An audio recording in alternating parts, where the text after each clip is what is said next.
Daddy చెప్పమ్మా. నువ్వు ఎవరు డాడీ? నేనెవరో చెప్పాలా తల్లి నీకు? అవును డాడీ, నువ్వు ఎవరు? నేనా? నీ అమ్మ మొగుండే.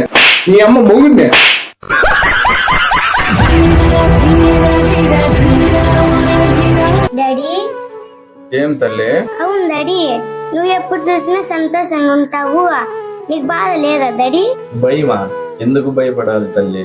నువ్వు ఏదైనా తప్పు చేసినప్పుడే భయపడినా దానికి ఒక అర్థం ఉంటుంది. మిగతా తప్పుడు భయపడాల్సిన అవసరమే లేదు కదా. మరి సంతోషం అంటావా? చూడు తల్లి, దేవుడు నీకు ఎన్ని రోజులు ఆశించినాడో తెలియదు, కానీ వానొచ్చేది ప్రాణం పోయేది ఎవరికూ తెలియదమ్మా. అందుకే నేను బతికే కొన్ని రోజులైనా సంతోషంగా ఉండాలనుకుంటా తల్లి. సూపర్ డాడీ నువ్వు.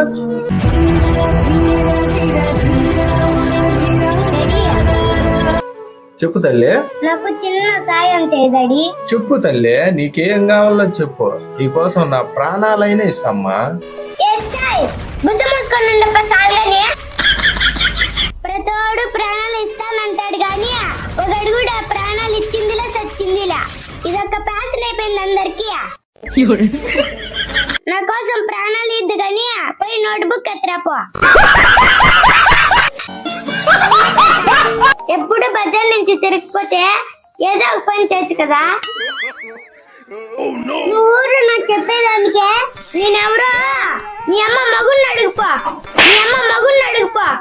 చెప్తాడు. పాపా, ఏం మాట్లాడుతున్నావు? నీకు తెలియదు ఎవరు? నాకు తెలీదా? కాదు పాపా, మీ అమ్మ మొగుడు ఎవరు? ఇంకెవరు డాడీ? నువ్వే. మరి వాళ్ళమ్మ మొగుడు? ఇంకెవరు? నువ్వే. అప్పుడు అడగాల్సింది ఎవరిని? ఇంకెవరిని? నిన్నే. అయితే కొట్టాల్సింది కూడా మిల్లే.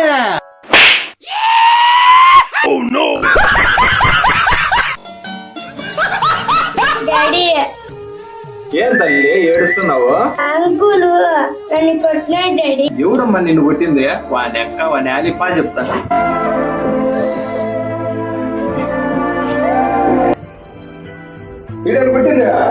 డాడీ ఎందుకు కొట్టావునా? నేనే కొట్టింది. ఇప్పుడు ఏమైతుంది మీ నుంచి? నా ఎందుకు కొడతావునా? నా కూతుర్ని పట్టుకొని నువ్వెందుకు కొడతావు? ఇంకోసారి కొట్టినావనుకో మర్యాద బాగుండదు. సీరియస్ అంటే అబ్బా అంత పోటుమో కానివా?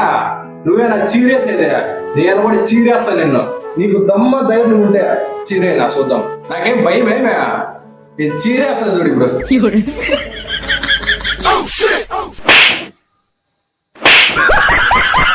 నాకే చీరేస్తావా? నీకేస్తాడు. డాడీ మాకు కొంచెం అన్నం పెట్టు డాడీ. మీకు అన్నం పెట్టాలా? ఏం ఉద్ధరిస్తున్నారని మీకు అన్నం పెట్టి? నువ్వు ఏ పని చెప్పినా చేస్తాం డాడీ, కానీ కొంచెం అన్నం పెట్టు డాడీ, ఆకలి అవుతుంది. ఫస్ట్ నేను చెప్పిన పని చేయండి, అన్నం గురించి మళ్ళీ ఆలోచిస్తా. అన్నం తింటేనే నేను పని చేస్తా, లేకపోతే చేయలేను. ఎలా పని చేయరో నేను చూస్తా.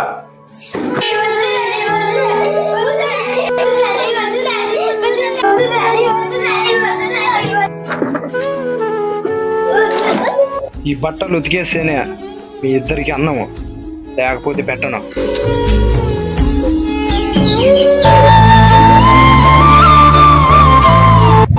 సమాజంలో ఇలాంటి వాళ్ళు కూడా ఉంటారు. ప్లీజ్ ఇలా చేయకండి.